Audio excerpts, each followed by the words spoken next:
ఇంచుమించుగా 500 వరకు కేసెస్ నమోదు బ్లేడ్ బ్యాచ్ ఐడెంటిఫికేషన్ చేయడం అధ్యక్ష.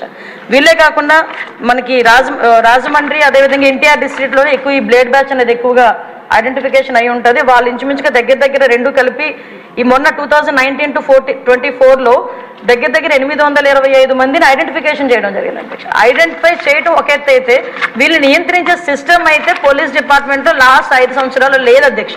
ఎందుకు ఈ మాట చెప్తున్నానంటే దగ్గర 15,000 సీసీ కెమెరాలు 2014 నుంచి 19 వరకు టీడీపీ హయాంలో పెడితే ఒక్క సీసీ కెమెరాని పెట్టకపోవడం సరికదా, ఉన్న సీసీ కెమెరాలను కూడా పునరుద్ధరించుకోకపోవడం అనేది నిజంగా ఒక సిగ్గుచేటు అధ్యక్ష.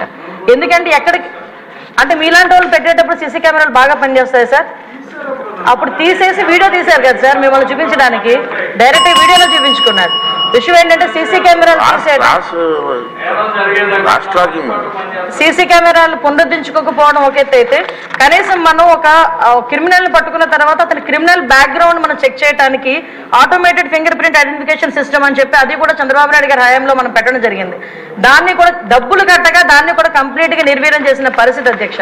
అవే కాకుండా మనకి ఇంతకు ముందు ఏదైనా ఈ బ్లేడ్ బ్యాచ్ కానీ ఎవరైనా అసాంఘిక శక్తులు ఎక్కడైనా ఊర్లను వెళితే ఆ హౌసెస్ దగ్గర కూడా మానిటరింగ్ చేసేవాళ్ళం అధ్యక్ష. ఇంచుమించుగా వాటికి సంబంధించి LHMS అని చెప్పి దాని ద్వారా కూడా లాక్డ్ హౌసెస్ ఏదైతే ఉందో అక్కడ కూడా మానిటరింగ్ ఏర్పాటు చేసి అక్కడ సీసీ క్యామ్స్ ఏర్పాటు చేసుకుని వాళ్ళు వచ్చేటంత వరకు భద్రత కల్పించడం, అంటే మామూలు మైన్యూర్ లెవెల్ వరకు కూడా పోలీసింగ్ వెళ్ళి వాళ్ళు భద్రత కల్పించే పరిస్థితులు లాస్ట్ గవర్నమెంట్లో ఉండేది. ఈ గవర్నమెంట్ ఎప్పుడైతే నిర్వీర్యం చేసిందో పోలీసు వ్యవస్థని, మీరు అన్నట్టుగా మొత్తం అరాచక శక్తులు అసాంఘిక శక్తులు అరాచక శక్తులు అంటే ఇందాక మేడం గౌరవ ఎమ్మెల్యేగా చెప్పినట్టు ఎవరు బ్లేడ్ బ్యాచ్ అనో ఇంతకుముందు ఎక్కడి నుంచో వచ్చారు, పై దేశాల నుంచి వచ్చారు, పై రాష్ట్రాల నుంచి వచ్చారు, బీహార్ బ్యాచ్ అక్కడ బ్యాచ్ ఇక్కడ బ్యాచ్ అనుకునే వాళ్ళు. ఇప్పుడు అలా కాదు, అది ఆ బ్యాచ్ ఈ బ్యాచ్ కాదు, వైసీపీ బ్యాచ్ అన్నట్టుగా అసాంఘిక శక్తులు ఎక్కువగా అయిపోయి ఈరోజు కనీసం రాముల్లో గుడికి భద్రత లేదు, బడికి భద్రత లేకుండా అయిపోయింది అధ్యక్ష. లాస్ట్ 5 సంవత్సరాలు కూడా బడిలోనున్న అక్కడికి వెళ్ళి అసాంఘిక కార్యకలాపాలు, ఈవెన్ ఒక రోజు స్కూల్ లాక్ చేసి ఉంటే అక్కడికి వెళ్తే సోమవారం మార్నింగ్ అక్కడికి స్కూల్ ఓపెన్ చేస్తే బీరు బాటిళ్ళు అక్కడ కైనీ ప్యాకెట్లు అవి కనిపించే పరిస్థితి. అలా అదేవిధంగా గుడిలోకి వెళ్తే గుడి విగ్రహాలను ఎత్తుకుపోయే పరిస్థితి లాస్ట్ 5 సంవత్సరాలు చూసాం అధ్యక్ష. ఒకటి అధ్యక్ష, ఈ రోజు ఈ గంజాయి గురించి చెప్పారు అధ్యక్ష. ఈ గంజా లాస్ట్ 5 yearsలో కూడా కంప్లీట్గా వదిలేశారు అధ్యక్ష. ఎంత దారుణంగా వదిలేశారంటే, అంటే ఈ విషయం ఇక్కడ కూడా ప్రస్తావించాలి కాబట్టి చెప్తున్నా. ఎక్సైజ్ డిపార్ట్మెంట్కి ఇంతకుముందు ఒక పవర్ ఉండేది అధ్యక్ష.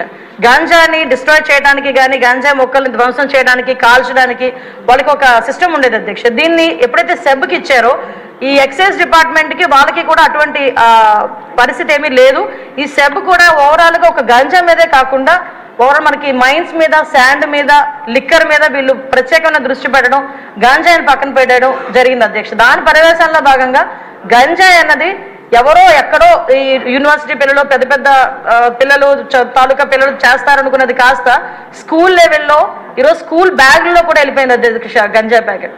సో నేను ఇప్పుడు ఈ గంజా మత్తులోనే ఈ బ్లేడ్ బ్యాచ్ కూడా విచక్షణ కోల్పోయి అడ్డొచ్చిన వాళ్ళందరినీ కూడా ఇష్టానుసారంగా ఆ బ్లేడ్తోని చేయటం, హర్ట్ చేయటం. అందులో భాగంగా ఇందాక గౌరవ సభ్యులు చెప్పినట్టుగా మన ఎలక్షన్ క్యాన్వాసింగ్ లో భాగంగా పవన్ కళ్యాణ్ గారు వెళ్ళేటప్పుడు పవన్ కళ్యాణ్ గారి మీద కూడా దాడి చేయటం బ్లేడ్ బ్యాచ్.